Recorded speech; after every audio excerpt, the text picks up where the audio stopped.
Welcome to Catholic News World.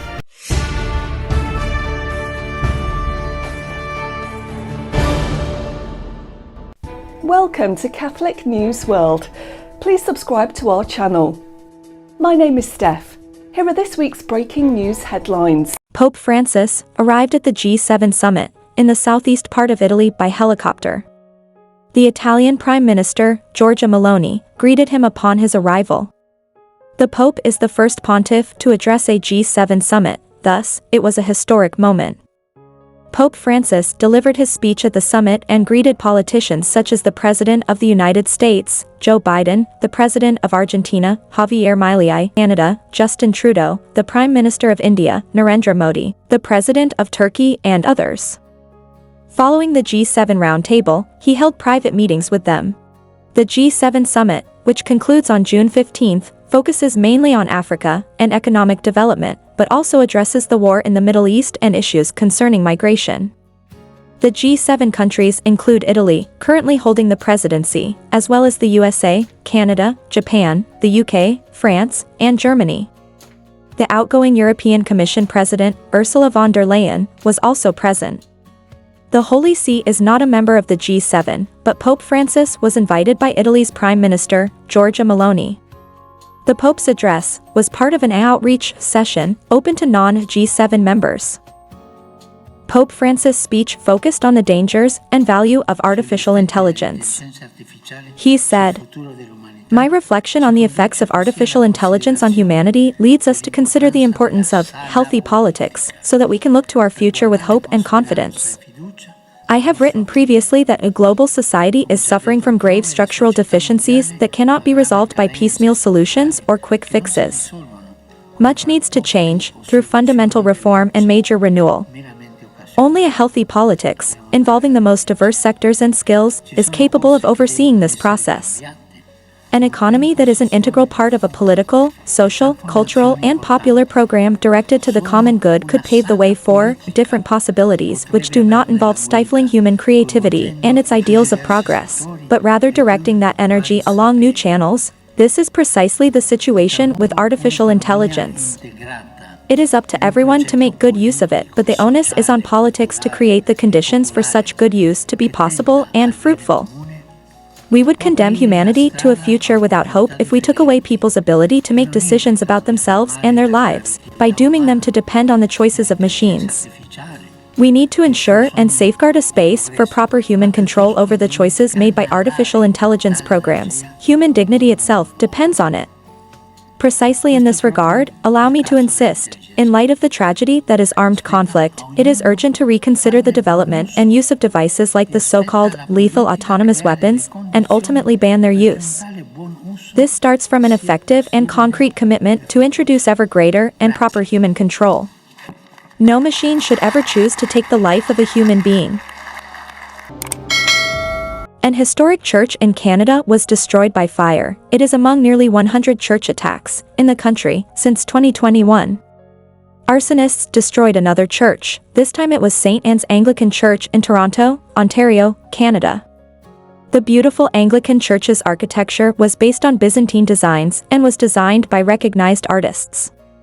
Priceless artwork by the famous Group of Seven depicting the life of Jesus were also destroyed within the structure.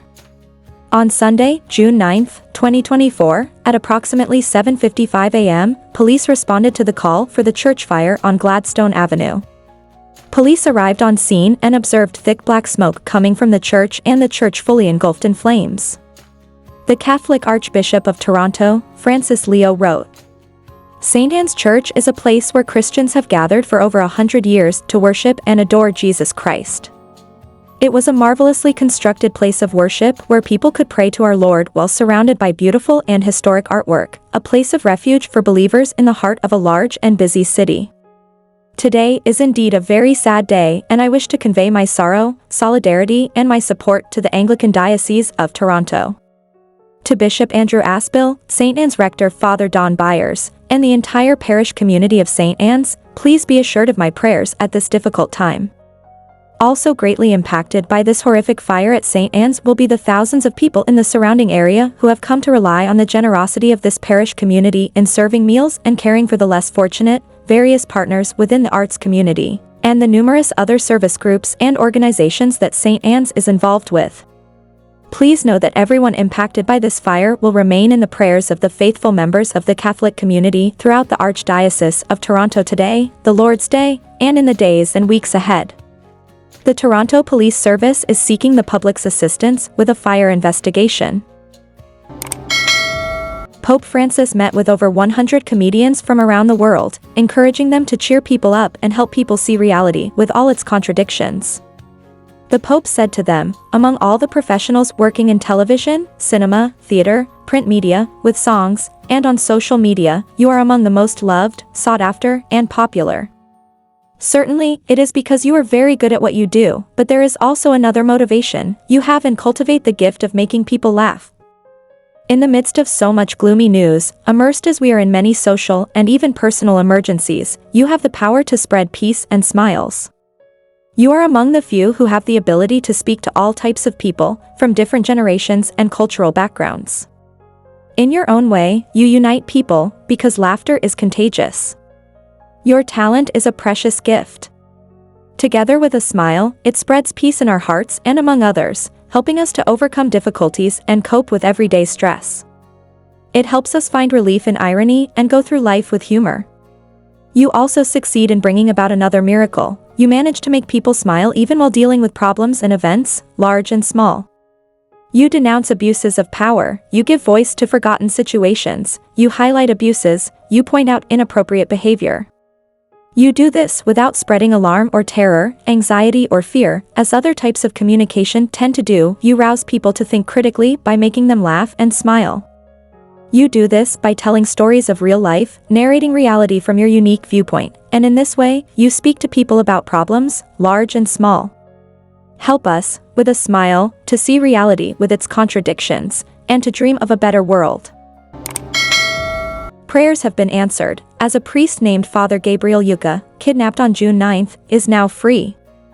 Agenzia Fides reports that the priest from Nigeria, Africa, Father Gabriel Yuka, kidnapped on Sunday, June 9, has been released. This was announced by the spokesman for the Diocese of Kafanchan, Father Gabriel Okafor. Thank God, we can announce that our brother and priest, Father Gabriel Yuka, who was kidnapped on Sunday, June 9, from the rectory of a St. Thomas parish in Zaman Dabo, Zango Kataf local government area, Kaduna State, where he carries out his pastoral ministry, has been released safely.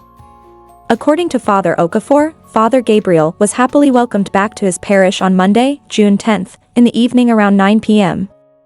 In May, at least 2 more priests were kidnapped in Nigeria and released after a few days. Watch our programme every Friday at 7:30 p.m. Thanks for watching. Please subscribe to Catholic News World channel. God bless.